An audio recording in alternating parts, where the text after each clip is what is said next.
Good afternoon. Welcome to the show. The Fish and Corn Show. Write in thefishandcornshow@gmail.com. And today we're going to talk about Bergdahl. You know who that is, Corn? You know who Bergdahl is? Does that ring a bell with you? We're talking about Bergdahl. And why is he famous for, besides being a soldier? Because he walked off his post in Afghanistan and then got held by Al Qaeda for like 4 years or 5 years, and the Obama administration made some deal where they traded some terrorists. You don't agree with that, do you? What, the deal? The deal. Oh, of course I agree with the deal. Always deal with terrorists, for fuck's sake. You know, because we are anyways. We're dealing with them, right?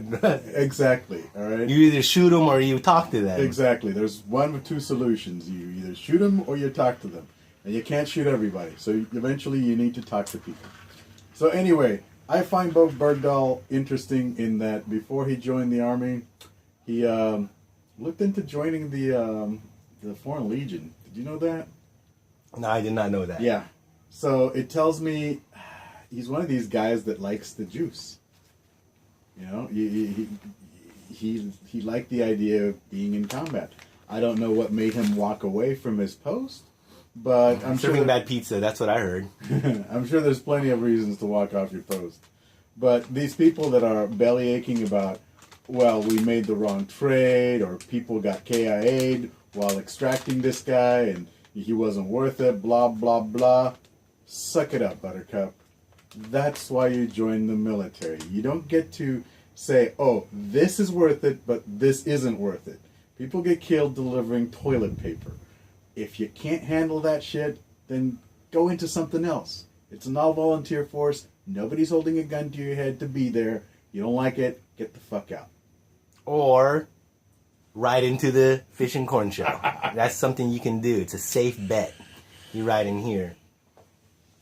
But anyways, Bergdahl, in a lot of Americans' eyes, was a bad trade. How is it a bad trade? I don't get it. No, I'm just saying it was a bad trade in Americans' eyes. This ain't baseball, dude. We're not, gaining anything or losing anything.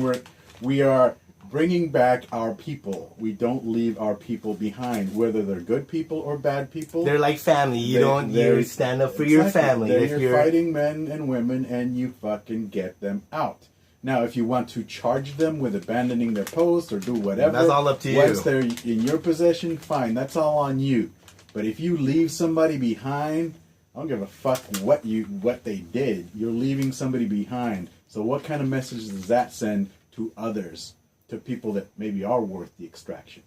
No, you don't leave anybody behind. End of story. Anybody that criticizes this deal is just a right-wing jackass looking to nitpick and Monday morning quarterback this shit. But it was given their daddy or their fucking son. Yeah, if it's their kid or their brother or their husband out there, they're gonna want to trade. Don't second guess that shit. That's bullshit. So, a lot of times, we're here at the end of the Obama administration, and I happen to have had the beauty of having breakfast with a right-wing lunatic friend of mine. Love him dearly. Wouldn't leave him behind, so that's the message. But his topic was, it was bad trade because they're the five that are now free willy are causing trouble now. The five terrorists that we set free are causing problems? Okay, here's the deal with that shit. You'd stick anybody in Guantanamo Bay for X amount of time. I don't care if they were fucking Mr. Rogers beforehand. I guarantee you, once they get out, they're going to have issues, and they're going to want to get in trouble. They're going to want to blow up shit. They're going to want to kill Americans because we've been monsters, okay? So, yeah, that is on us. We created that shit. You can't handle it. Get out of the kitchen. Yeah, that's your problem. Go make pizza. You heard it here. But you know what? This ain't the end of the show. This is not the end of the show, as you all know.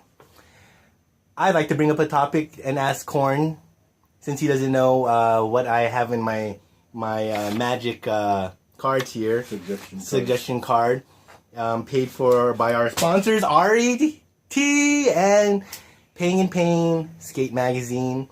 They have yet to have a motherfucking issue out, which is incredible. That is none of our problem, but thank you for the cash and the no cards. RET, on the other hand, gives a shit. I like them. The topic is, what do you think about Obama's marriage? Is he having trouble? Will he be with her in the years following post-presidential shit? He's supposed to be living in the Magnum P.I. house. If you've heard that one. He bought it like through some holding company. No, Obama is gonna... No. I don't know where you're getting your information, dude. But CNN. No. That's been debunked, dude. Nobody's gonna be living at the Magnum P.I. house. And as far as Obama having problems with his marriage, that's horseshit as well. We all have problems in our marriages. Well, okay, let's assume that it's true. Well, that's his business. Who cares? But I think it's all bullshit because the right wing always comes up with horseshit stories about left-wing presidents. I'm old enough to remember the shit they used to talk about Hillary Clinton and, Whitewater and Vince Foster and how she had this guy's suicide orchestrated and how Bill Clinton and Hillary Clinton were heavy into the cocaine trade in Arkansas. I mean, there were all sorts of salacious stories about Bill Clinton and Hillary. All of them were bullshit. Just like with Obama, there's been all sorts of bullshit stories too. You ever hear about his secret gay marriage? I heard about that. Yeah, there's some idiot out there saying that, Obama was married before to a man. Or is it transgender? Whatever, it doesn't matter. It's horseshit, okay? It's just silly stories to discredit a man. I mean, that's all it is. And to be honest, 8 years in the White House, if it doesn't tear at your, family relationship a little bit, there's something going on there that wasn't right to begin with. Now, getting back to the end of his presidency, how does it reflect on the past two presidents, George Jr. and Clinton before? What do you mean reflect on them? How are those presidencies now that you've seen Obama come through? In retrospect? In retrospect, was Bush that bad? Was he yes. horrendous? Yes. Horrendous, not bad? Horrendous. Yeah. Clinton, horrendous, bad, good. I used to think that he was a pretty good president. I have my my doubts as to his long-term legacy because of what he did with criminal justice, and I mean he's the reason we have mandatory sentencing minimums. He's the reason we saw such a huge increase in people in prisons. Welfare to work destroyed what little we had as far as the social network was concerned. So yeah, I don't know. The jury's out on Clinton's long-term legacy, but Bush was a complete disaster. As far really, there's a lot of people I know have said in retrospect that they think better of him now post Obama than they did. You know who post says that? Himself. You know who says that? Who says that? Born again Christian right wing lunatics. Okay, because under no circumstances whatsoever has Obama been a bad president. Okay, I don't get me wrong. I'm not an Obama fan myself. All right, I think he's a deporter in chief. I think he's deported more people than any other president in our history. And that's kind of bad, though, given your stance. Yeah, given my stance, sure. However, overall, he's delivered what he said he was going to deliver. Mostly, okay? So, yeah, we got healthcare. It's kind of a cobbled together Frankenstein kind of thing. You said it's a good thing. But that's a good thing, yeah. It'll eventually lead to the collapse of the private insurance industry, and then we'll have no other option but a single payer option, which is what we should have anyway. Because there's still choices amongst that. Yeah. You can still pay high dollar if you want high dollar. Yeah, if you want to spend every penny you have, sure. But, that's not necessary. Medicine shouldn't be a profit center. And anybody that says otherwise is just a greedy fuck.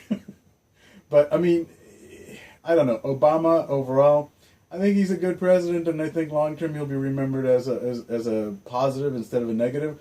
But overall, I think he could have gone a lot further to the left than he did. I think he catered to certain key constituencies and delivered what he could. I mean, he did deliver executive action on the immigration thing. You can't say he didn't deliver there. He's kind of half-assed it, and he's been not very successful with it because of all the lawsuits. But that's on the Republicans. That's not on him. Economically, he's been Wall Street's slapdog, but he did get us through this the collapse of the mortgage industry. He did get us through that, and you did see job creation. So even though we had all these idiots in Congress, so overall, and he did say the N-word on TV. The N-word. A lot of our viewers of that nature, they like that. The N-word. The N-word. Let me ask you the Y word. I'm not going to say the N-word on our own show. I'm not afraid. The fish is afraid. The fish is afraid. I don't want any back flack aside from our masked entities. What, you think somebody's going to hunt you down for saying the verboten word? Oh, yeah. Will you be flying a flag of any type soon? No. But still, I like to be construed as a good fish, a good old all-American fish. You want to be a good all-American corn. No. No. I live in a free country where I'm free to say the word nigger. Hey! Scratch that. Well, that's the I didn't whole say point. it. He did it. That's the whole point behind this, okay? We are an open forum. You can't have an open conversation about a word you are forbidden from uttering. That's nonsense, and that's what he was saying, okay? He's saying racism doesn't disappear when you stop using the word nigger, okay? Racism disappears when you only say it 2 more times during this telecast. When people stop using it for the wrong reasons. You only got 2 more chances to say it. Would you like to say them both at the same time for our viewers? Or you want to save it for high point? Is this like when I tell my kids they can only use the F-bomb twice a week? Oh yeah, it's just like that because it becomes habit. I don't want the next 3DR drone thing to become all about the N-word.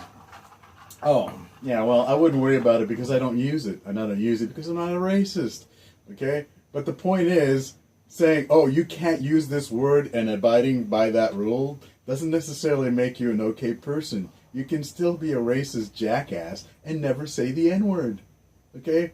I mean, there are plenty of bigoted people that would never fly a Confederate flag, okay? That live in nice houses in Coronado and have corporate jobs and have, They really don't complain, though. Of course they don't complain because they've got it good. And they employ them people. The only people that complain are the ones that don't have it so good, okay?